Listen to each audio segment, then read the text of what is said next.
Hello everyone and welcome to another high-low game of Age of Empires. Today we're staring out the window like a forlorn puppy because the weather is just absolutely perfect.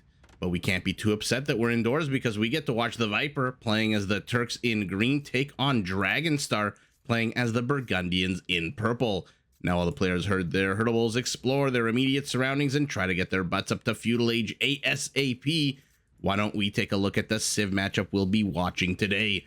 Now, the Turks are a civilization that loves their gunpowder. Their gunpowder units are created faster, have extra HP, come with cheaper technologies, and some of their gunpowder units can be upgraded to get a +2 range boost. Now, staying on the whole gunpowder theme, their unique unit is the Janissary, a more expensive, less accurate hand cannoneer, but one that comes with more HP, a better attack, and more armor, but no attack bonus against infantry.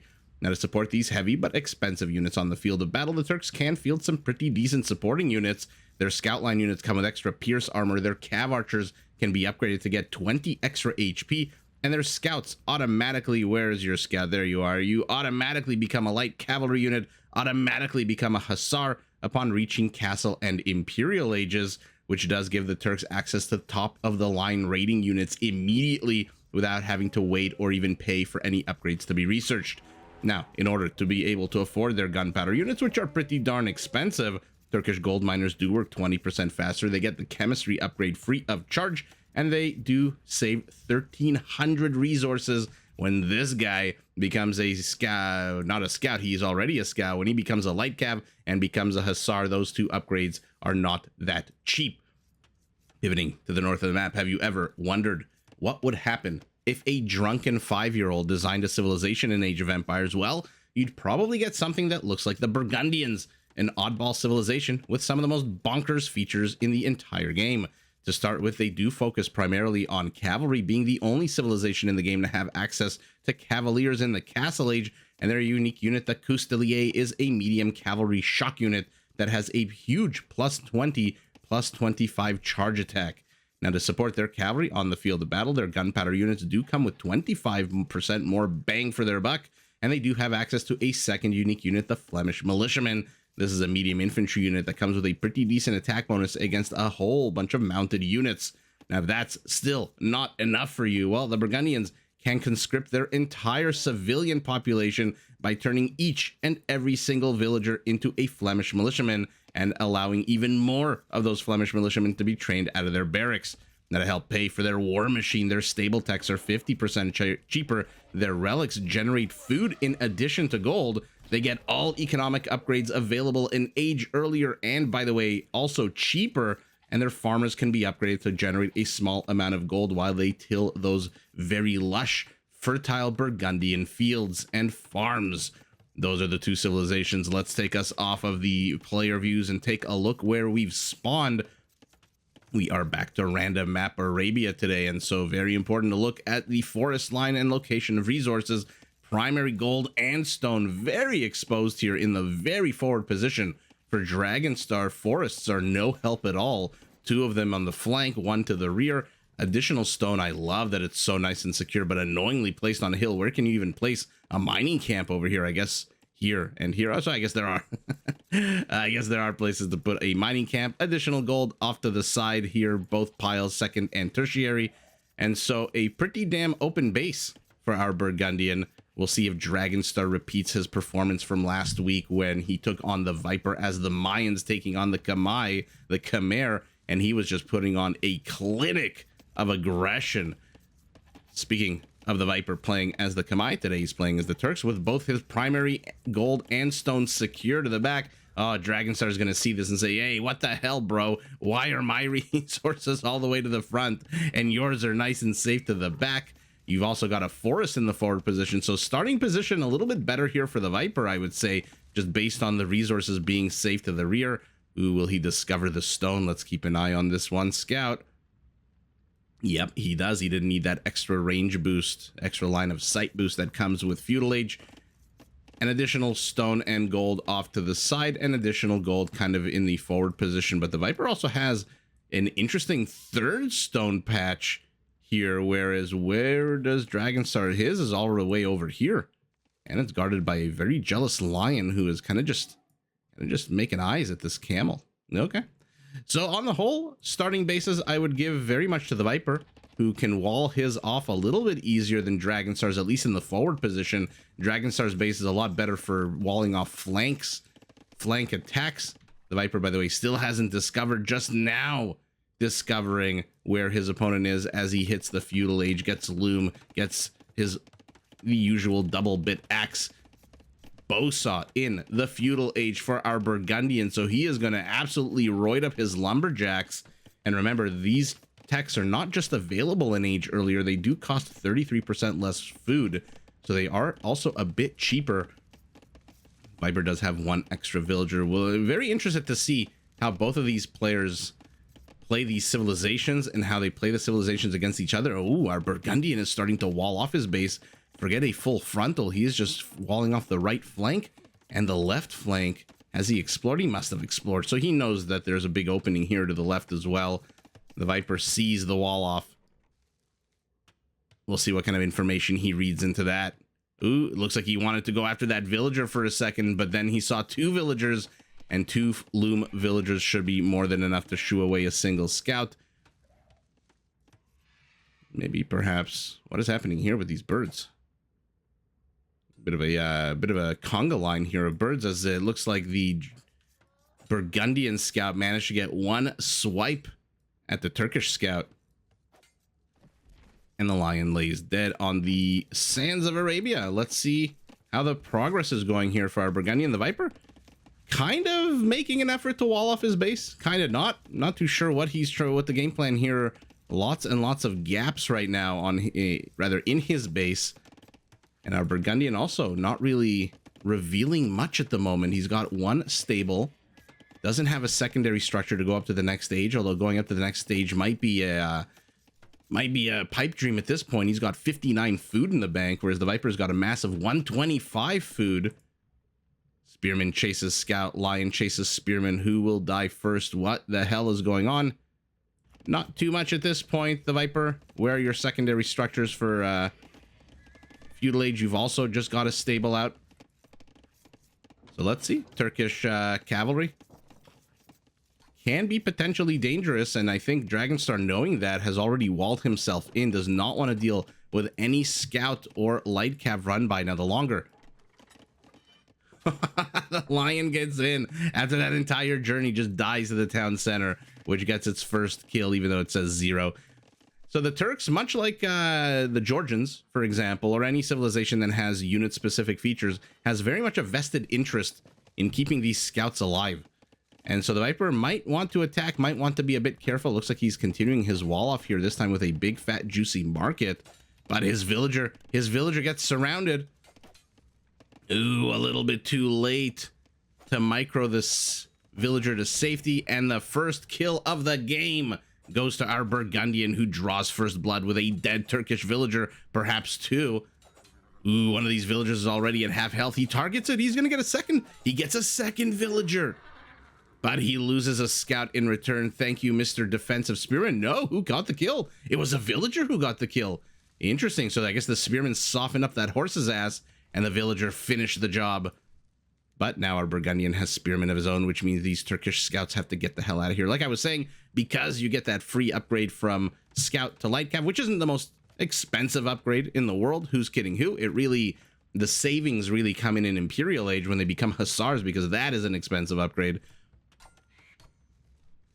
You have a very big vested interest in keeping those units alive, kind of like the Georgians, which I'm glad I can compare them to now.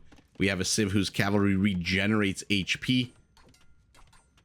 Looks like the Dragonstar is doing a bit of a loop-de-loop here, trying to micro these units.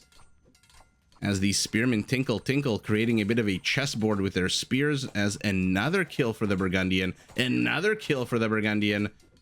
But he's starting to lose his own scouts. These do not regenerate HP. The Viper absconds to the safety of the town center, but that just means he's left a bunch of villagers here exposed.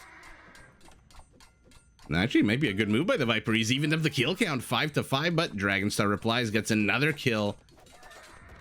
His spearman will die. He takes out a scout with him first, though.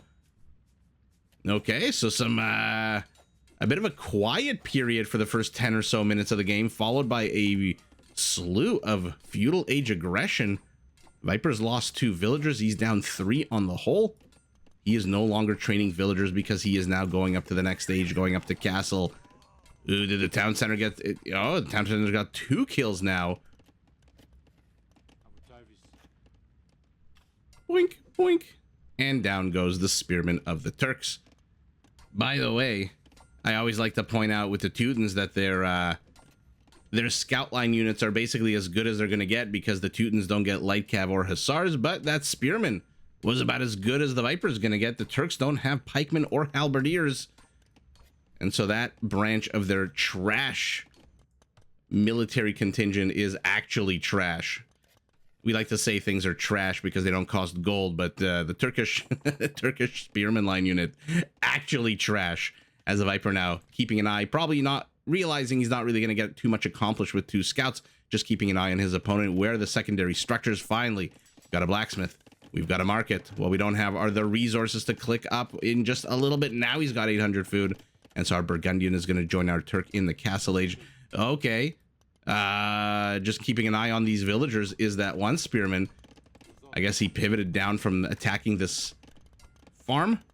And the Viper tries to lure him into the town center fire. The Viper, for his part, has a blacksmith and a market as well. So both players going with the exact same military-industrial complex, but whoa. Okay. Our Burgundian is adding in 2 archery ranges. By the way, has the Viper seen that, at least the one that's close to the border? Yeah, he's seen one with an arrow, with a flag on top. He has not seen the second. So we'll see what comes out of there. For now, it's 9 archers. Okay, 9 archers in a minute are going to be probably 9 crossbows, and the Viper, oh man, he is down 8 villagers. Very, very defensive castle here. So I guess he's walled off his flanks. Kind of not really, not yet.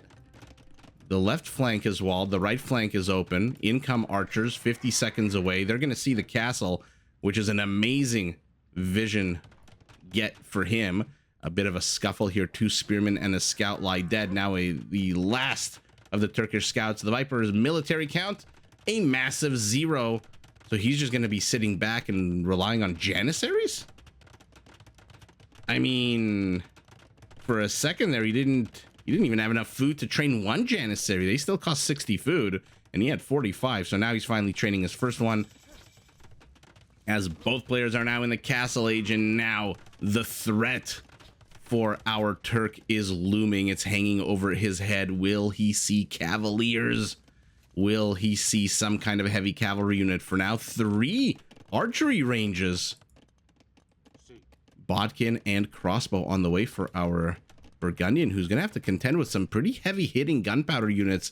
17 attack, but the accuracy, 50% base accuracy, explains why they're firing and explains why they're missing. Not exactly arquebus Portuguese units here.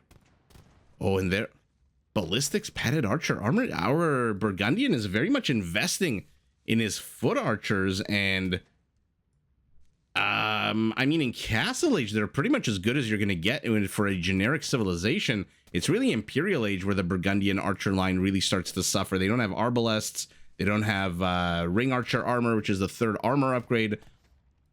I mean, they don't have thumb ring as well, which I guess kind of sucks for them right now. But aside from that, they're pretty damn impressive for a generic, oh no, for a generic line of foot archer units.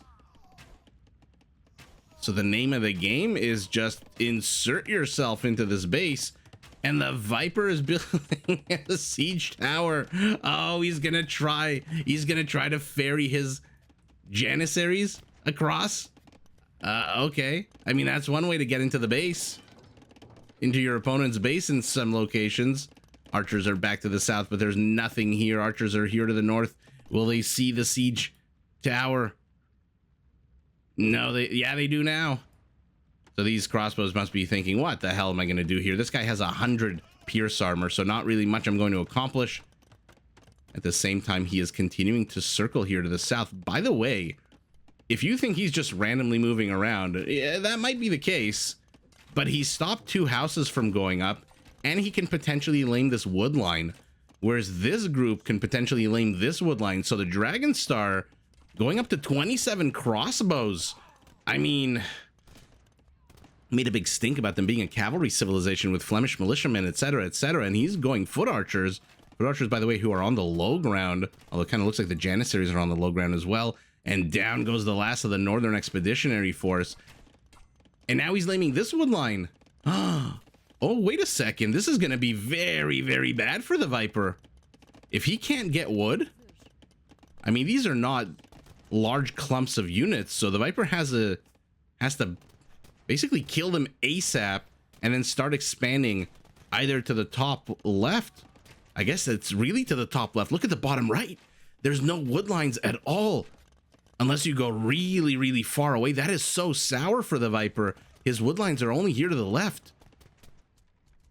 Whereas our Burgundian, he's got wood lines to the left. He's got wood lines to the right. This very sour spawn here. I just realized that big vacuous space. And he did put them in there. Oh my God. You have to time it so well because these guys fire every 3.45 seconds. And that's not 3.45 human seconds. That's 3.45 in-game seconds. And so you have to time your popping in and popping out a bit more carefully than this, but a Mangonel's coming out. So all of a sudden, actually, wait a second. For all that I'm talking a big game of these foot archers, our Burgundians down to 7. Hand cannoneers are going to try to get rid of the knight before he gets rid of the Mangonel, but mission not accomplished. A few elite skirmishers are joining in on the fun.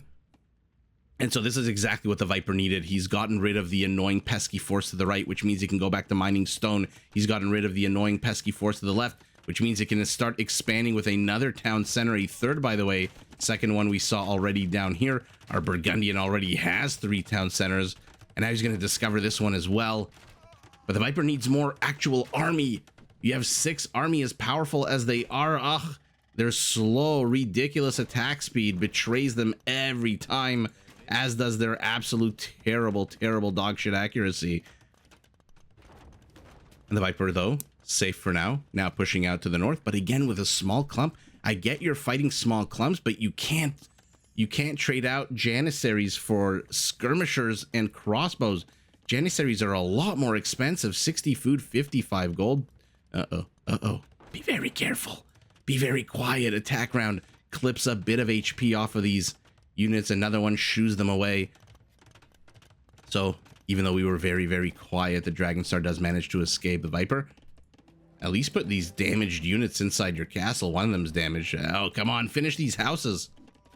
He's nowhere close to being supply block population cap, but still, something about this just sits wrong. It doesn't sit well. It's like when you travel to New York, when you go visit New York, and literally 1 out of every 2 buildings has some big construction scaffolding around it. And it just seems to be endless construction in New York City. But look at this. We've got Army Group South, Army Group North, Army Group Center. Let's see what the Mangonel can do here. Viper needs more. He's got 4 army supply to 28. Your opponent has 7 times the size of your army, and you've just got 1 Mangonel. Now, if your 4 army supply was 1 Mangonel here, 1 Mangonel here, 1 Mangonel here, maybe you can get something done. But for now, the maneuverability of the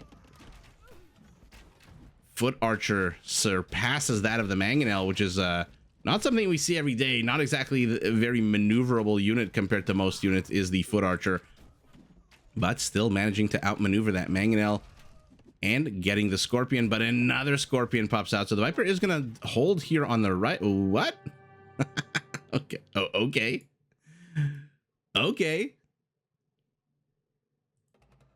What are you doing up here? Why are you up here? Did you think your opponent was going to do a loop-de-loop? Do you not realize how aggressive an opponent you're playing against? Did you not see last week's game where you were endlessly pushed into by the Mayan? Wow. Look at the mini-map. He's in the 6 o'clock position. He's in the 3 o'clock position. He's in the 12 o'clock position and the 9 o'clock position. He's got another army group coming in. He's got another army group coming in. He's collecting relics, even though he's currently 0 to 0. Population, he's ahead 17, which is about 25% bigger population in terms of villagers. But look at the army count, 33-5. Dragonstar just absolutely smothers the Viper, who is, to be honest, a little bit betrayed by the lack of wood here to the south. This is a barren, desolate Arabian wasteland here to the south of his base. And so I'm surprised he hasn't expanded here much more aggressively. This literally is the only direction he can expand into. Whereas, again, we saw the Dragonstar. He can go backwards. He can go up. He can go bottom right. He's got a lot. This is more of your standard map. Whereas the Viper has nothing over here to go to. Nothing, at least, that's not risky. What are you going to do with villagers over here if your opponent shows up? But that doesn't matter at all. I'm looking at the wood lines. Wood line lamed. Woodline, lamed. Woodline, not lamed, but very lameable. And the Viper ends the game with 96 wood. He doesn't even have enough wood. Oh my god, he's got wood for one farm and a house. And that's it. Finish the freaking houses already. But wow, he doesn't even have enough wood to put down another stable, another barracks, another anything. He doesn't even have enough wood to train more than one unit at a time. Holy moly, Dragonstar just smothering, and this guy is completely out of position. The Viper rolls the dice thinking his opponent's going that way, but he is not. Let's look at his vision. Look at the vision of the Turk on the minimap. He sees nothing. He has no map presence. Look at purple. As pretty as these circles are, as nice as it looks, this is just absolute smothering. And the Viper has nowhere to go, nothing to do. He can't even expand anywhere. There are so many freaking hills to the south. There's so many hills to the north. You can't really place town centers very well, which is why he placed this one over here and not anywhere closer to the gold or the stone. And Dragonstar back up to 15 crossbows, 15 skirmishers. 15 skirmishers are not really going to kill villagers, but they will protect you if Janissaries do show up. And they will trigger the fight or flight mechanic of the villager, which is not really a fight or flight. It's a flight or even more flight mechanic of the villager. The second it gets attacked, it just runs away. And this army group looks like it might get overwhelmed in a second. Once this crossbow dies, I don't know that skirmishers are going to be able to take on even a single light cav. Remember, automatically upgraded to light cav. Didn't have to pay the cheaper upgrade, cheaper compared to Hussar. And even though he's going to secure himself here now, there's even more units streaming across the map, more units coming across the map. And Dragonstar has the good economy to support the production of these foot archers. Not exactly the giant economy needed for things like Cavaliers, for example, but just right. 25 on wood, 22 on gold should be enough to continually pump out units out of your 3 archery ranges. And wow, what an absolute envelopment. What an absolute fun game. Kill count, not exactly the highest, although very similar on the whole. And look at the villager kill count. I mean, this is exactly the 17 villager kills are the exact difference between the Viper's villager count and Dragonstar's villager count. And that is not something we see every day. That just shows you how much these two players kept a pace with one another, that if it wasn't for these villager kills, Viper's economy would be the exact same size. And maybe then his military would be a little bit bigger than 5. Maybe the Viper tried some kind of new maneuver here, or maybe he tried practicing the maneuver with the siege tower, but ultimately those Janissaries, as good as they dished out, they did knock down Dragonstar's army count, or his crossbow count, back to like 7 for a while.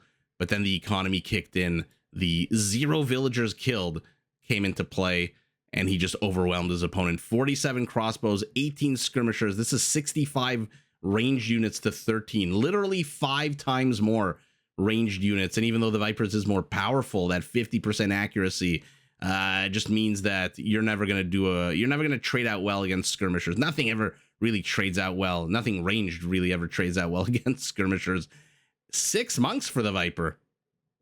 Okay. Maybe I missed it. Where the hell are these 6 monks? Oh, they're already, okay. One of them is in here. I completely missed, or did I? I don't remember seeing a single conversion, although we'll take a look at the conversion count. Peak APM, middle of the game, peak APM, okay, about 30 seconds apart. So we'll go back to the 15. We did this the other day. We'll go back to 15:45 and see where the PKPM for both of these players was. Economically, I can't see them being too big or too small of a difference because the game wasn't that long, but even still, almost 4,000 resources, 20% bigger economy for our Burgundian. No surprise there, although the Viper with the extra stone does manage to get up a castle. Oh, there was one conversion. Okay. Well, there you go. I either missed it on the screen or will have caught it in picture, but one conversion to 0, raisings 0. So militarily, not exactly the craziest of battles, but wow, what a lesson. Dragonstar, kudos to our Burgundian for finding the weak spots and pressing on them. And the Viper, like I said, I never like to really blame wins or losses on things like civilizations or maps, because generally the maps aren't really that unfair, and the civ balances are pretty damn good in Age of Empires. So it's rarely like a civ win or a map win, but it kind of does feel a little bit like that was a contributing factor in this map. Because again, look at this. This is completely empty. There's nowhere the Viper can escape to here. And so Dragonstar knows you just got to keep a little bit of pressure on this wood line, keep a bit of eyeballs here to the right, and then the rest of the time just try to lame here where the Viper is expanding in another band of 6 more units. I mean, look at this. The Dragonstar is just literally throwing everything at him. He's got a militiaman, he's got a spearman, he's got the dregs of the feudal ages here.